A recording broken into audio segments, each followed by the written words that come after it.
안녕하세요. 김선우 인사드리겠습니다. 오늘 전해드릴 소식이 있습니다. 리플이 얼마 전 정식 명칭을 XRP로 정확히 표기해줄 것을 요구하며 국내 모든 거래소에서 사용 명칭을 XRP로 변경하였습니다. 갑자기 뭐지 싶으실 텐데요. 구독자님들도 아시다시피 리플의 정식 명칭은 XRP이며 리플은 XRP 발행 주체인 리플랩스에서 따온 이름으로 알만한 사람들은 다 알고 있는 걸 굳이 공식적으로 왜 요구하는 거야? 라는 생각이 들었죠. 이런 뜬금없는 소식에 리플 내부에 무슨 일이 있나 확인해 보았습니다. 그래서 내부 관련 정보를 파악 중에 정말 놀라운 사실을 발견한 거죠. 리플의 갑작스러운 행보, 그 이유에 관해서 지금부터 설명해 드리겠습니다. 리플은 흔히 따로 노는 암호화폐로 유명합니다. 다른 암호화폐들이 죄다 상승장일 때 혼자 하락장이거나 단 10분, 15분 만에 30-40%가 상승하기도 하는데요.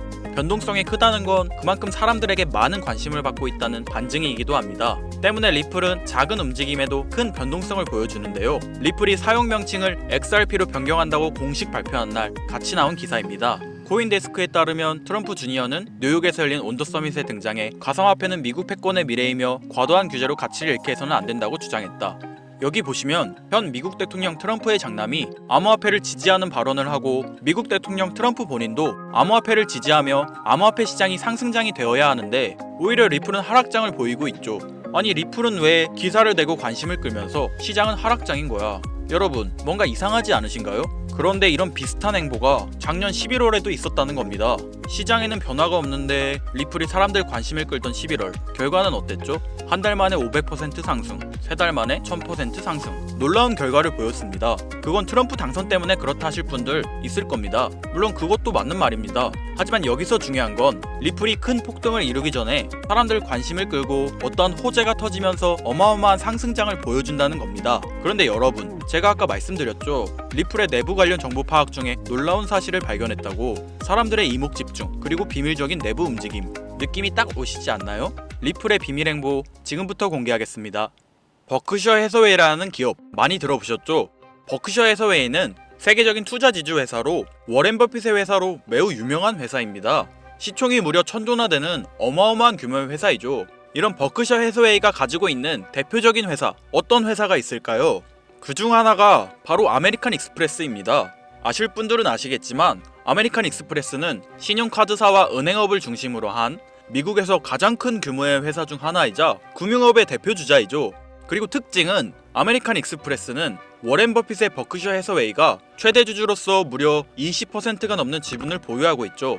쉽게 생각하면 워렌 버핏의 회사인 버크셔 해서웨이가 아메리칸 익스프레스를 소유하고 있다 라고 생각하면 되겠죠.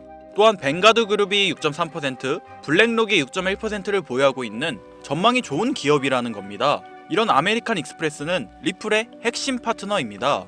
심지어 작년 8월에도 아메리칸 익스프레스는 송금을 위해 리플을 채택했다는 걸 알 수 있죠. 이 말은 바로 워렌 버핏의 회사인 버크셔 해서웨이가 소유하고 있는 아메리칸 익스프레스에서 리플과 협업을 하고 있다는 건 워렌 버핏과 리플이 밀접한 관계가 있다는 뜻 아닐까요? 리플은 기본적으로 스위프트 때문에 만들어진 코인이죠. 여기서 스위프트가 무엇이냐? 스위프트는 서로 다른 국가에서 무역을 할 때 사용되는 화폐가 다르기에 기준을 만들어서 국제 무역을 진행하는 것이 스위프트입니다. 하지만 여기서 발생하는 수수료가 무려 20%나 되죠. 즉 너무 비싼 금액이죠. 그래서 이런 문제를 해결하고자 만들어진 것이 바로 리플 코인입니다. 또한 리플은 ODL 시스템을 가지고 있어 단 몇 초 만에 전 세계 어디든 바로 송금을 할 수 있는 기술력 또한 보유하고 있죠. 수수료와 속도, 이 두 가지를 모두 잡을 수 있다는 겁니다. 그런데 지금 이 기술력을 미국이 질투하고 있다는 거죠. 그럼 여기서 생각을 해볼게요. 전 세계 최대 강국이 어디죠?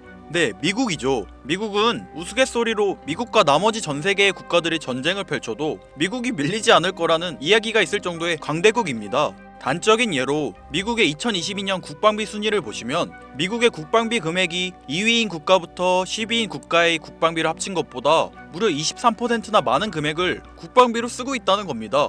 물론 이것만으로는 단순 군사력을 비교할 수는 없겠으나 이 정도로 엄청난 초강대국이라는 거죠. 이 이야기를 왜 하냐면 미국은 전 세계에 패권을 쥐고 있는 강대국이라는 겁니다. 단순히 군사력뿐 아니라 경제력으로도 말이죠.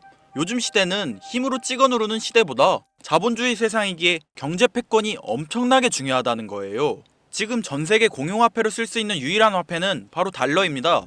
하지만 이제는 세상이 많이 바뀌고 있어요. 언제부턴가 현물화폐보다 편리하고 안전하며 유동성마저도 뛰어난 암호화폐가 탄생을 하고 말았죠. 이 암호화폐가 탄생을 하고 오랜 시간이 지나지 않아 달러의 패권이 달러의 입지가 조금씩 흔들리기 시작했고 지금은 수많은 암호화폐들이 달러의 자리를 위협하고 있는 상황입니다. 앞으로 암호화폐가 달러를 잡아먹게 된다면 미래의 미국은 전 세계의 경제 패권을 질 수가 없게 되죠. 그래서 어떻게 하고 있죠? CBDC, 센트럴 뱅크 디지털 커런시, 즉 중앙은행 디지털 화폐. 미국에선 이 CBDC를 이용해서 달러를 디지털화시킬 계획을 가지고 나왔다는 거죠. 하지만 CBDC를 발행하기엔 오랜 시간이 필요하기에 그 시간 동안 달러의 패권이 흔들릴 것이고 그리 된다면 달러의 입지가 위험해지고 경제 패권을 더 이상 질 수 없게 될지 모른다는 거죠. 그래서 미국의 바이든 정부는 암호화폐를 규제하기 시작했습니다. 수년간 암호화폐를 규제하고 압박을 했죠. 하지만 이제는 그게 더 이상 불가능해졌다는 거예요. 세상이 달라졌다는 거죠. 그리고 그걸 알고 있고 세상의 흐름을 잇고 있는 트럼프는 비트코인 컨퍼런스에서 암호화폐 대통령이 되겠다 라며 자신있게 외쳤던 것이죠. 그리고 그가 당선된 후 정말로 친암호화폐 정책을 펼쳐나가기 시작했죠. 이미 뛰어난 사업가였던 그가 이 흐름을 놓칠 이유가 전혀 없다는 겁니다. 자, 그렇다면 앞으로 리플의 행보 어떻게 될 것 같으신가요? 정확히 잘 모르시겠죠? 그래서 제가 그에 대한 답변으로 엄청난 자료를 찾아왔습니다. 이 정보는 제가 우연히 발견한 정보인데요. CBDC를 위해 기반으로 삼을 가교통화 코인의 적합성 및 미 연방지구별 논의사항을 보여주는 자료입니다.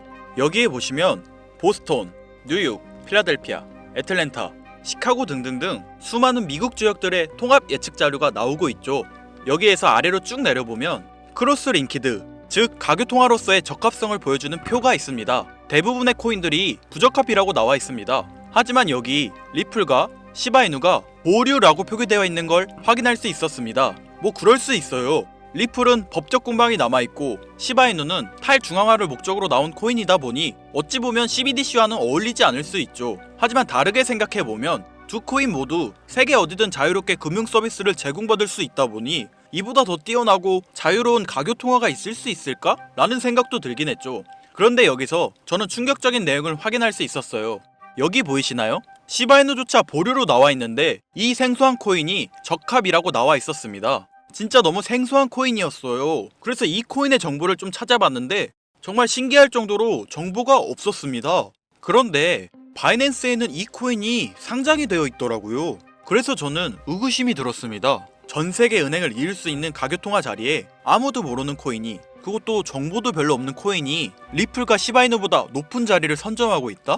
그리고 신기할 정도로 정보가 완벽하게 통제가 되어 있다? 아무리 봐도 너무 이상해서 곰곰이 생각을 해보다 얼마 전에 있었던 미 대선이 떠올라 혹시 트럼프 당선에 이목이 쏠려 있을 때를 노려 4분기에 이 코인을 가교통화로서 밀어주려는 건가? 라는 생각이 확 들더라고요. 그래서 바로 국내 거래소 중 가장 거대한 거래소인 업비트를 확인해 봤는데 놀랍게도 올해 이미 상장이 되어 있었습니다. 그뿐이 아니었죠. 일본의 비트플라이어, 중국의 후오비, 미국의 코인베이스, 유럽의 비트스탬프, 인도의 와지렉스, 두바이의 바이비트 등등 전 세계에서 내놓으라 할 가상화폐 거래소에 모두 4분기 상장 예정인 코인으로 올라와 있었습니다. 이제야 이해가 되기 시작했죠. 이 코인을 말미삼아 미국이 다시 한번 전 세계 경제 패권을 쥐려고 하고 있는 것 같습니다. 제가 그래서 이 코인을 구독자님들에게 공유해드리려고 영상을 촬영해서 올렸는데 이게 유튜브 측에서 자체적으로 막아버리더라고요. 아무래도 미 대선과 관련이 있는 코인이다 보니 유튜브 측에서 자체 필터링이 되는 것 같아요. 벌써 2번이나 경고를 먹었어요. 한 번만 더 경고 먹으면 더 이상 구독자님들께 좋은 영상을 제공해드릴 수가 없어서 어쩔 수 없이 상단부에 있는 제 개인 번호 010-8056-5800, 010-8056-5800 이 번호로 코인이라고 적어서 문자 보내주시는 분들에게 해당 코인 정보를 제공해드리려고 합니다. 구독자님이신 걸 확인하는 즉시 해당 코인에 대한 정보 바로 제공해드리도록 하겠습니다. 요즘 저를 사칭해서 정보를 팔아먹으려고 하는 악질업자들이 너무나 많이 늘어나고 있습니다. 제보가 진짜 빗발치고 있어요. 다시 한번 말씀드리지만 저는 절대로 금전을 요구하거나 멤버십 가입료도 및 개인정보 등을 요청하지 않습니다. 그런 사칭범들이 워낙 많아 문자 보내주시는 분들 한 분 한 분 제 구독자님이신지 확인 후 공유해드리다 보니 약간의 시간이 소요가 된다는 점 다시 한번 양해 부탁드립니다. 저는 많은 거 안 바래요. 오로지 제 채널을 키우기 위해 제 영상을 보시고 제 채널 구독, 좋아요, 알림 설정 그리고 댓글 정도 남겨주시면 저는 그걸로 만족합니다. 그러니 이것 외에 요청하는 게 있다면 제가 아니라 사칭이니 조심하세요. 앞으로 더 좋은 영상, 더욱 도움이 되는 정보로 다시 찾아뵙겠습니다. 오늘 하루도 고생하셨습니다. 김선우입니다. 감사합니다.